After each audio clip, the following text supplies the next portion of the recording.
Hello, welcome back to How to RV. I am Jason, and today I want to talk about some things that you need to think about before you go on your next camping trip. I've been receiving some comments lately and asking some questions based on some things that didn't work when they got to their campsite, and I want to talk about some of those with you today. And speaking of comments, just like we've been doing in the last few videos, I am going to review some of your comments from the last previous videos, and we'll have that at the end of this video. So no matter if you're going boondocking, which is camping without any external hookups, or you're going to an actual campground itself, it's good to make sure that some of these things work before you leave. The first one on the list is your refrigerator. If you've had your camper in storage or not hooked up to anything or actually running in a while, it's good to make sure this refrigerator is actually going to work when you get to your campground. So go ahead, turn on your refrigerator, make sure that everything is going to work. And if yours is anything like mine, you could turn on the propane side and start cooling off the fridge. In a previous video that we made on this channel, we were talking about some things that you can put inside of your refrigerator.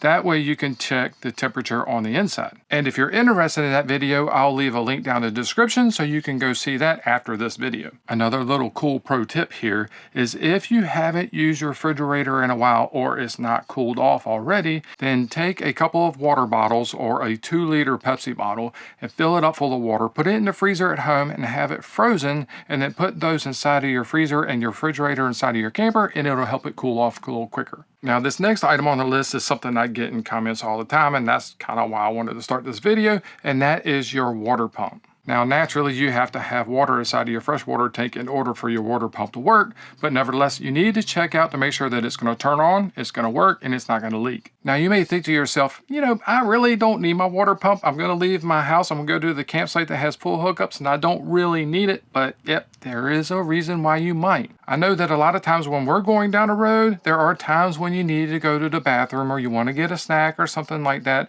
Anyway, you want fresh running water so that you can get a drink of water, or you can use the facilities or the restroom inside of your camper. So those of you who may need to use the bathroom on your way to the next campground that you're going to go to, or you just have those little ones who just can't wait, then go ahead and check to make sure that stuff's going to work so that you have it available if you need it. The next one on the list is talking about the water heater. I've had a lot of comments from people where they get to the campground, they want to know why their water heater is not running. It's good to go ahead and make sure you check this before you leave and get to the campground. That way you can enjoy your stay and not have to worry about working on side of your RV. So go ahead, turn on your water heater, get that propane fired up if you have that availability, and go ahead and get some water running. You've already checked the water pump, and go ahead and make sure that your water heater is going to work like you want it to. That way you don't have to worry about it when you get to your next campsite. And if you're boondocking, well, this is probably a good time to go ahead and get it checked now before you get there and have nobody or nothing around you to help you get it fixed. The next on the list is to check your AC. The reason you're going to want to do this is because most likely you're going to be camping in the summer, and when you get to your next campground, you're going to want nice cool air to be blowing out to keep you nice and comfortable inside of your RV. Now, I happen to have a campsite set up at my house so I can keep mine on and running and checked all the time, but if you don't,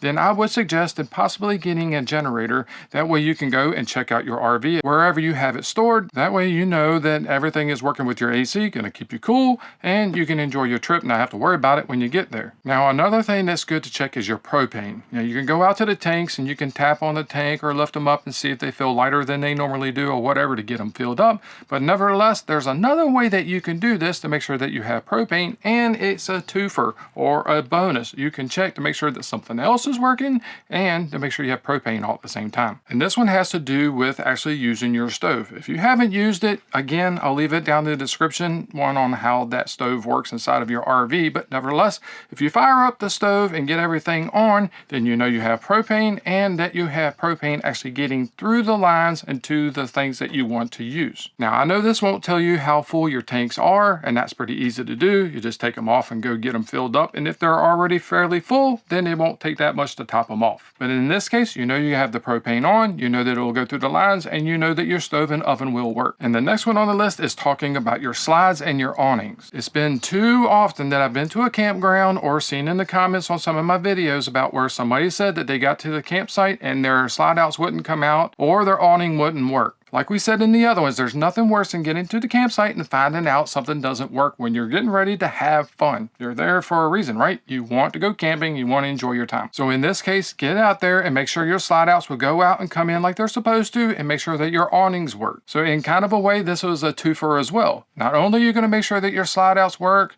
and your awnings are okay, but you're also going to be using the battery to do so, and you'll know that your battery's okay, or at least turned back on, and everything is operating the way that you want it to. All right, on to the comments. This comment came from Zen Decker on the video about the Forest River Gray Wolf 2060 BH repairs and upgrades. He asked, do they come with leveling bubbles? So Zen, this is a very good question. RVs typically do not come with some kind of leveling system already in them. Now, some of them do have auto leveling, which means that they set it up, they hit a button, and it auto levels itself. But in your case, I guess you're looking for something that has some kind of level bubble or something like that. It'll tell you if your RV is level. In my RV, I did not have anything like that already attached to my camper, so I used some kind of level like you would if you were going to do some kind of construction work. I bought a level, that way I could put it on the floor, I could put it from front to rear and side to side, and check my level from the inside. Now, speaking of how to use your oven inside of your RV, this comment came from that video, and it is from Tigger Lily GZZ, or G's, I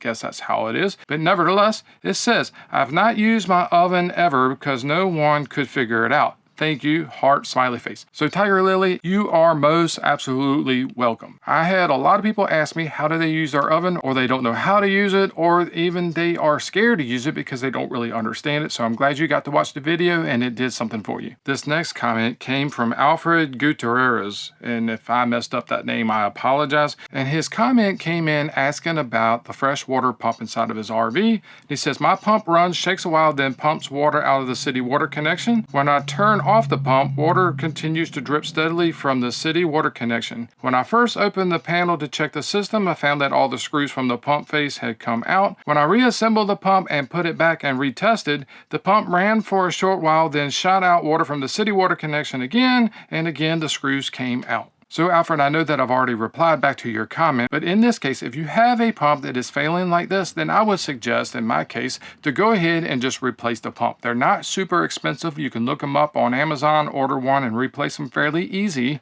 So go ahead, in this case, and get you another pump and put it in its place. The reason I say this is because the pump is not only just failing, but when it comes apart, there are parts inside of it that could come out, get lost, or get misplaced, or go in places that you may not be able to find. So I would suggest to go ahead and just replace the pump in this case. Well, that does it for the comments, and make sure that you check these items that we talked about inside of this video before you go on your next camping trip.